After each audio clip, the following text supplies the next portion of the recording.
낮들과 밤들이 모여서 하루들을 이루는 것이고, 그 하루들이 연속될 때 우리 인생이 되는 것입니다. 그러므로 한 낮을 한 밤을 잘 사는 것이 하루를 잘 사는 것이고, 하루하루를 잘 살게 될 때 결국에는 우리 인생 전체를 잘 살게 되는 것입니다. 이 낮과 밤은 우리에게 메시지를 줍니다. 낮은 낮의 메시지를 주고 밤은 밤의 메시지를 서로 다르게 줍니다. 자, 그럼 여러분, 낮이 우리에게 주는 메시지, 밤이 우리에게 주는 메시지는 무엇일까요? 낮은 어떻게 살아야 낮답게 사는 것이며, 어떻게 살아야 밤을 밤답게 사는 것일까요? 이 낮은 광명이 빛나는 환한 빛의 시간입니다. 그래서 낮은 활동해야 되는 시간이고, 그리고 사명을 감당하는 시간입니다. 반면에 밤은 어둠의 시간으로서 모든 활동을 내려놓고 편히 쉬는 시간입니다. 이것이 낮과 밤의 전혀 다른 이야기죠. 오늘 우리가 누가복음 21장에서 2절 말씀을 읽었는데, 오늘 읽은 본문 말씀 속에서 예수님의 낮과 예수님의 밤을 보게 됩니다. 예수님의 낮은 어떠했을까요? 오늘 말씀 37절 앞부분에 보면 예수께서 낮에는 성전에서 가르치시고 라고 말씀하고 있습니다. 예수님께서는 낮에는 그 빛의 시간 동안에는 성전에서 가르치셨다는 겁니다. 예수님께서는 당신의 주된 활동 무대였던 갈릴리를 떠나서 지금 여기는 예루살렘 성전에서 활동하고 계시는데, 그 이유는 십자가가 다가왔기 때문이죠. 예수님께서는 성전 뜰에서 사람들에게 부지런히 말씀을 가르치셨습니다. 그랬더니 38절에 보면 사람들이 이른 아침부터 성전으로 나왔다고 그랬죠.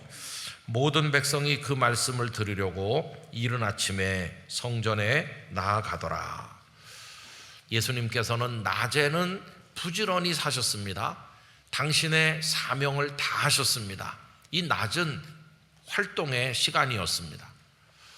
요한복음 9장에 보면 태어날 때부터 한 번도 앞을 보지 못한 불쌍한 사람을 예수님께서 볼 수 있게 해주시는 놀라운 이야기가 담겨 있는데, 그때 제자들의 관심은 도대체 이 사람이 태어날 때부터 보지 못하는 것이 누구 책임인가에 집중되어 있습니다. 이게 제자들의 관심이죠.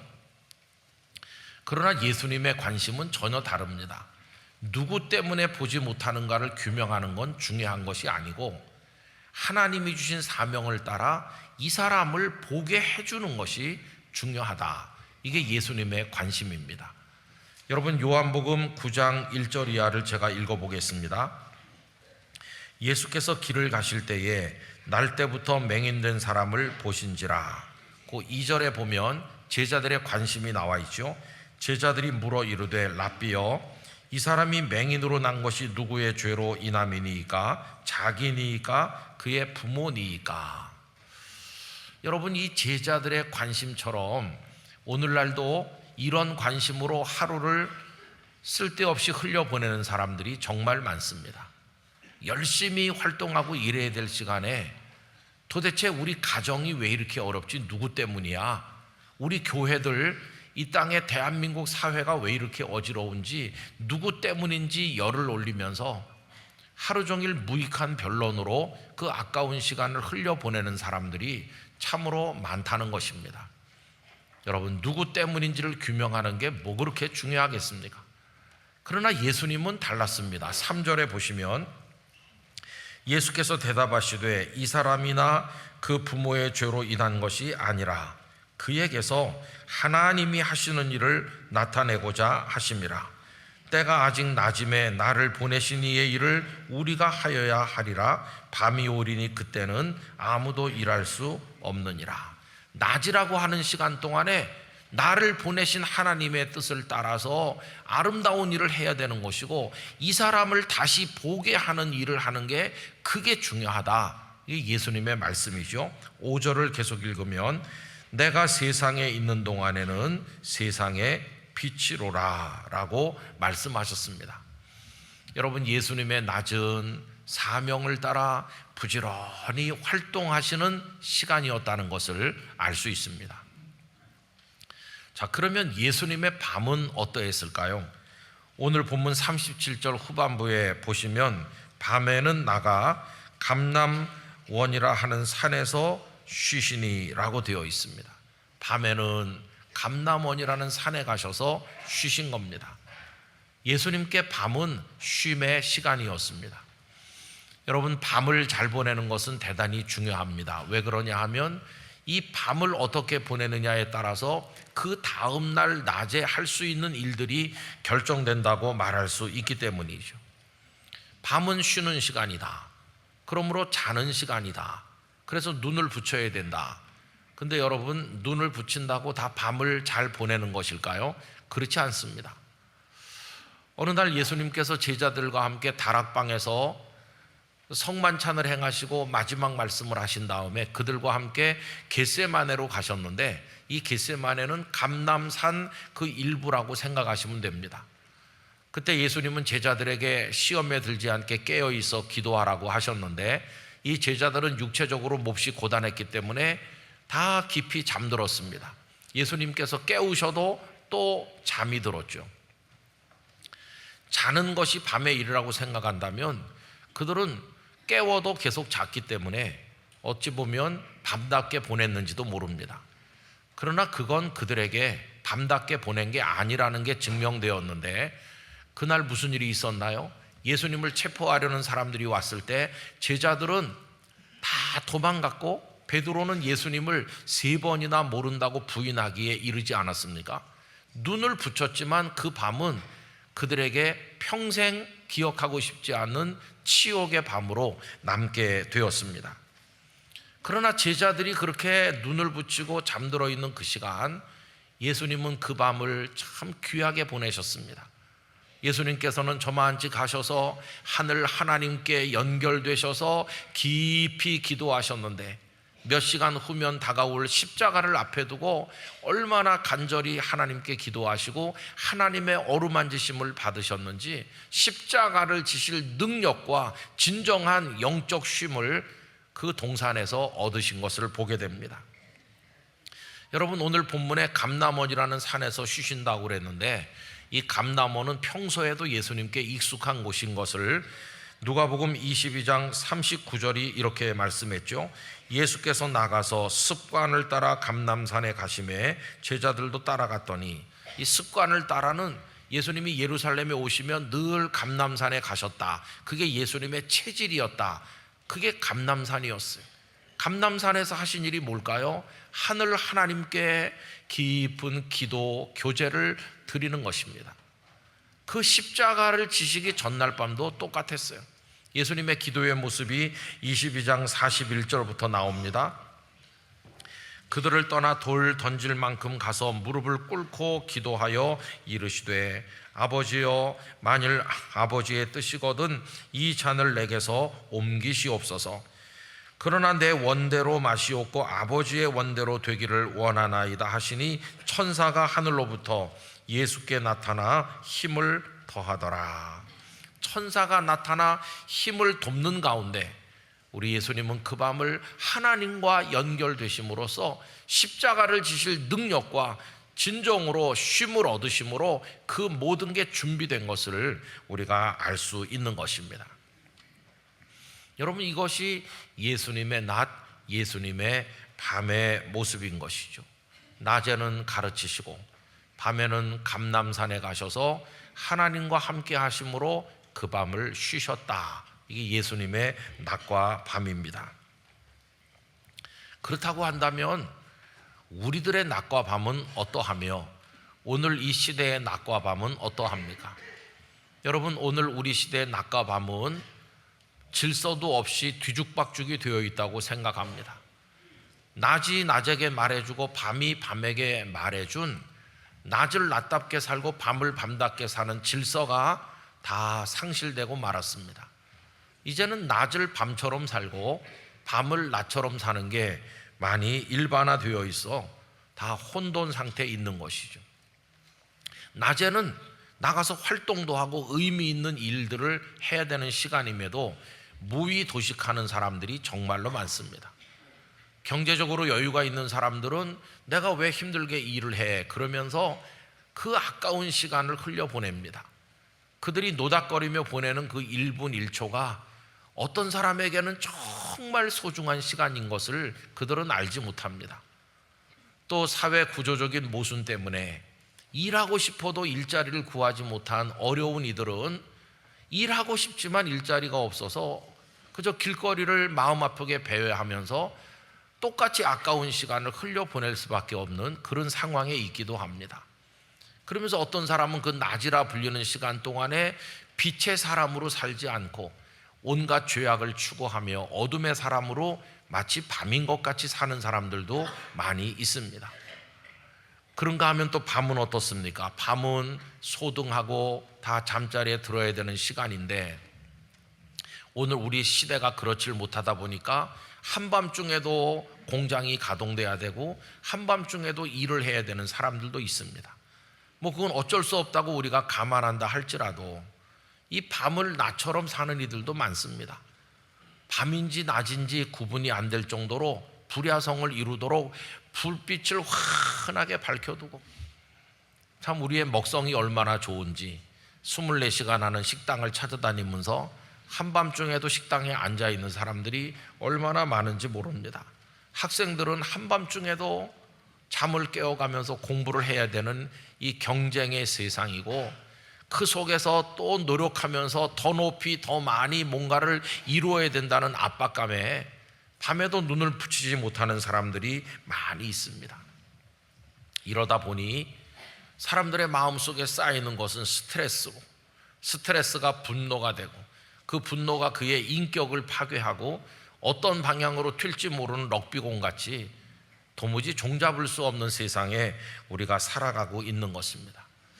도대체 왜 이렇게 됐을까? 하나님이 창조하신 낮과 밤의 질서가 왜 이렇게 뒤죽박죽이 됐을까 하고 생각해 보면 그 밑바닥에 인간들의 더러운 욕망이 흐르고 있기 때문임을 알게 되는 것이죠. 저는 오늘 3부 예배하시는 우리 성도님들과 함께 우리 모두가 예수님께 배우기를 원합니다. 낮은 낮답게 밤은 밤답게 사는 법을 배우기를 원합니다. 그것은 일종의 절제라고 말할 수 있습니다. 낮에는 밤의 일을 절제하고 밤에는 낮의 일을 절제하는 것입니다. 이 절제는 멈춰 서는 것이며 그 자체로서 질서라고 이야기할 수 있는 것이죠. 그래서 절제하면서 머물러 있으면 그 밤 같은 시간에는 하나님이 내려주시는 평안과 함께 거룩한 에너지가 우리 영혼을 채워서 그 다음 낮을 의미 있게 살아갈 수 있도록 도와주는 것입니다. 여러분, 우리 예수님께도 무수한 낮들과 무수한 밤들이 찾아왔습니다. 예수님께서는 그 낮들과 밤들을 사랑하셨고 환영하셨고 낮에는 낮답게 밤에는 밤답게 당신의 삶을 하루하루 성실하게 사신 결과 당신의 인생 전체를 완성하셨습니다. 사실 여기 21장의 낮과 밤은 굉장히 긴장된 시간이라고 할 수 있습니다. 여느 때와는 다른 시간입니다. 왜 그러냐 하면 십자가가 목전에 다가왔기 때문이죠. 오늘 우리식으로 말하면 앞으로 며칠 못 사실 것 같은데요, 그런 얘기를 들은 것과 같습니다. 여러분, 죽음이 3, 4일 앞으로 다가오면 일이 손에 잡히나요? 마음이 평안하여 잠들 수 있나요? 아마 다 혼돈 속에 무너지고 말 것입니다. 낮이지만 일을 할 수가 없고 밤이지만 잠을 잘 수 없겠죠. 그런데 예수님께서는 십자가가 목전에 다가왔음에도 얼마나 당당하고 의연하신지, 죽음 앞에서도 낮에는 나가서 사람들을 가르치시고 밤에는 감람산에 가셔서 하늘 아버지와 교통하며 쉬셨다. 이것이 예수님의 낮과 밤 이야기입니다. 그렇게 낮은 낮대로 밤은 밤대로 당신의 삶을 사랑하며 기쁨으로 살아가시던 어느 날 낮이 되었는데 그날은 특별한 날이었습니다. 그 낮 오전 9시 예수님께서는 골고다 언덕 십자가에 매달려서 그 낮 동안에 지금까지 역사 이래로 이루어진 모든 일들 중에 가장 위대한 일을 이루셨으니 그게 바로 십자가 대속 사역이었습니다. 그 하루 낮 동안에 예수님께서는 그 이전에 많은 날에 행하신 말씀들과 이적들을 다 합친 것보다도 가장 위대한 십자가 사역을 완성하심으로 그 하루 낮으로 인하여 예수님의 인생 전체가 빛나게 되었고, 그 하루 낮으로 인하여 죄인인 우리들이 구원에 이르게 된 것입니다. 위대한 낮이었다고 말할 수 있습니다. 그리고 예수님께서는 숨을 거두시고 무덤에 들어가셨는데, 무덤은 캄캄한 곳이요, 그 무덤은 밤의 상징입니다. 그 무덤에서 예수님은 쉬셨습니다. 그러나 그게 끝이 아니었습니다. 예수님 누워 계신 그 무덤 안에 생명이신 하나님으로 인하여서 부활의 에너지가 가득 차게 되고 생명이 충만하게 되고, 여인들이 아직 해도 뜨기 전에 캄캄한 새벽에 향품을 가지고 찾아갔을 때 무덤 문이 활짝 열리고 우리 예수님은 부활하셨습니다. 그 새벽 이후로 이 세상의 낮들과 밤들이 완전히 새롭게 변화된 것입니다. 여러분, 예수님의 부활 이후 그리스도인들에게는 낮과 밤이 새로워졌습니다. 그 이전에 예수님 바깥에 있었을 때는 낮이 오면 짜증이 나고 권태롭고 오늘도 살아야 된다는 것 때문에 힘이 들곤 했었는데, 예수 그리스도 안에 구원받은 사람으로 살게 된 이후부터는 아침이 밝아오는 것이 감사하고 낮 동안에 해야 될 소중한 일에 애착을 가지게 되고, 이 낮이라는 시간을 사랑해서 열심히 살아갈 꿈을 꾸고 계획을 세우고 달려가게 되니 이제는 낮을 사는 방식이 변했습니다.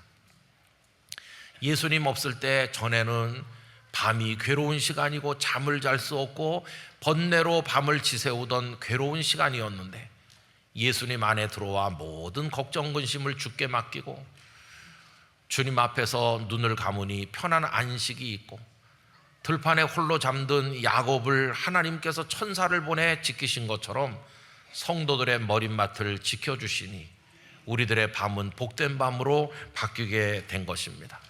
예수 그리스도 안에서 낮들이 변하고 밤들이 변하니까 우리 인생 전체가 예수님 안에서 새로워지는 이 놀라운 축복을 얻게 된 것입니다.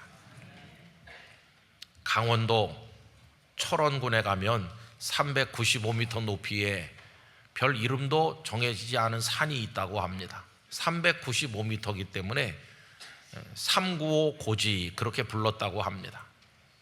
그런데 이 땅에 비극적인 6.25 전쟁이 한창이던 1952년 10월 6일부터 불과 열흘 동안 그 고지의 주인이 무려 24번이나 바뀌는 역사 이래 찾아볼 수 없는 가장 치열한 전투가 그 고지에서 이루어졌습니다.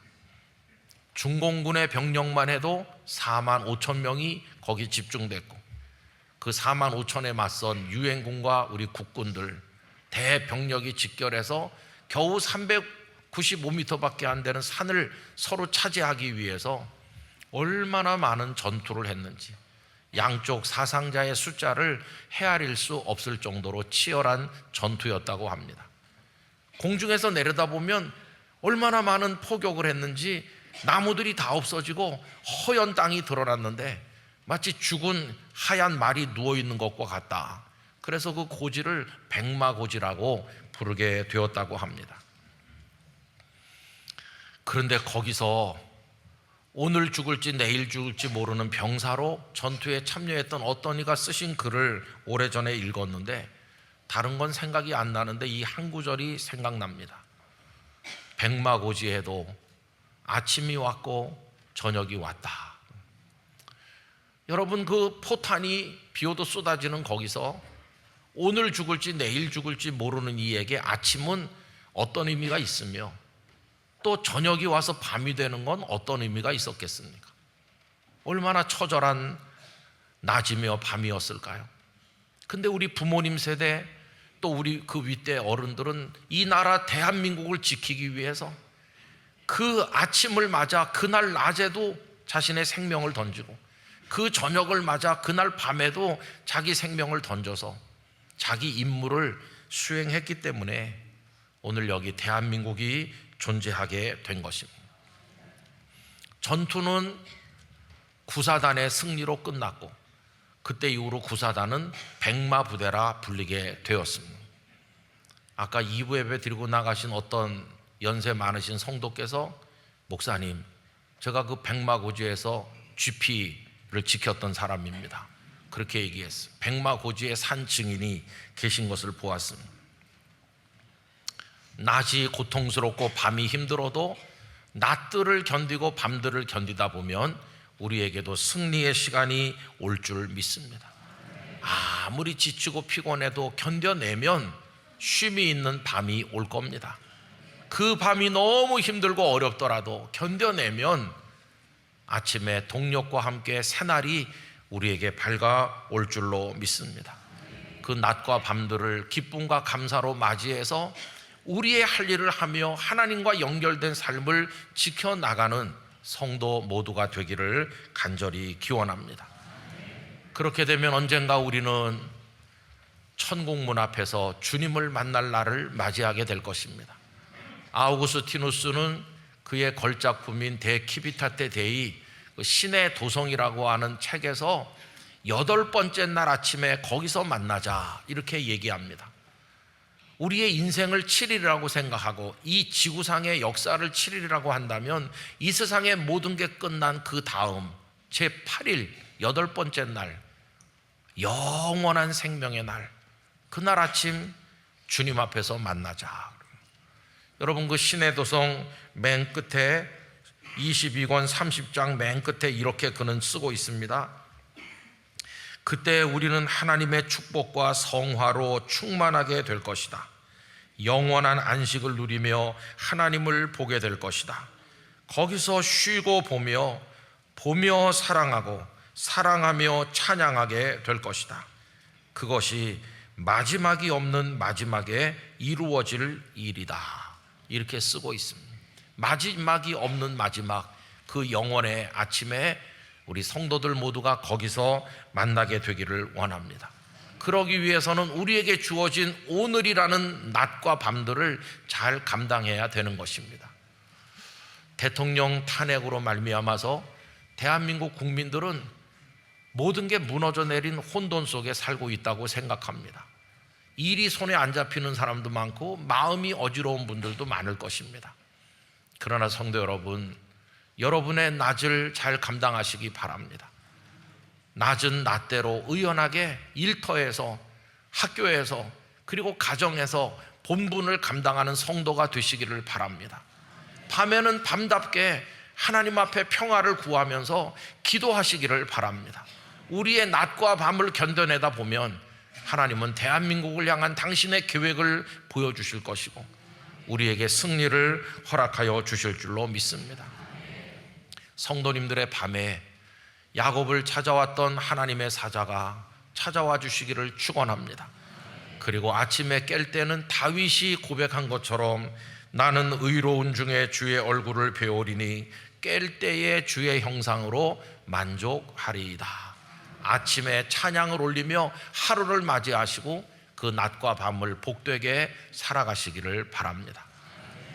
이 설교를 준비하고 있는데 갑자기 저도 많은 생각을 반성적으로 하게 됐습니다. 오늘 낮 잘 살아야 되겠다. 오늘 밤 잘 보내야 되겠다. 이 낮이 어쩌면 내 생의 마지막 낮일지도 모르고 이 밤이 어쩌면 나에게 마지막 밤일지도 모르는데 그런 생각이 아주 강하게 제 마음에 다가왔습니다. 여러분, 아닌 게 아니라 언젠가 낮이 우리에게 마지막 낮일 것이고 언젠가 밤이 우리의 마지막 밤이 되지 않겠습니까? 간절히 바라기는 우리 성도님들의 낮과 밤이 예수님의 낮과 밤처럼 되시길 바라고 그 이후에 영원으로 이어지는 축복을 누리시기를 간절히 축원합니다.